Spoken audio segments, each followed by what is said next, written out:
कहानी का शीर्षक टुक टुक खरगोश और चमचम कछुए की जबरदस्त दौड़। टुक टुक खरगोश और चमचम कछुए की जबरदस्त दौड़। कहानी। एक खूबसूरत जंगल में एक तेज दौड़ने वाला खरगोश रहता था जिसका नाम था टुक टुक। वो हमेशा दूसरों को नीचा दिखाता था, खासकर एक धीमे चलने वाले कछुए को जिसका नाम था चमचम।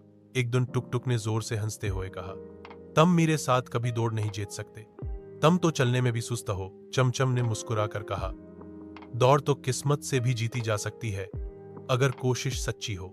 यह सुनकर जंगल के सभी जानवर बहुत परजोश हो गए और दौड़ का इंतजाम किया। टुक टुक ने दौड़ के बीच में सोने का सोचा किया, क्योंकि उसे यकीन था कि चमचम तो बहुत पीछे है। लेकिन चमचम धीरे धीरे बिना रुके लगातार चलता रहा। आखिरकार जब टुक टुक जागा तो उसने देखा कि चमचम फिनिश लाइन के करीब पहुंच चुका है। टुक टुक दौड़ा, लेकिन बहुत देर हो गई। चकित थी, चमचम ने जीत लिया। टुक टुक ने सबक सीखा, गरूर का सर हमेशा नीचा होता है। अगर आपको टुक टुक और चमचम की कहानी पसंद आई हो तो वीडियो को लाइक करें, चैनल को सब्सक्राइब करें और बेल आइकन दबाना ना भूलें ताकि आपको हमारी अगली कहानी सबसे पहले मिले।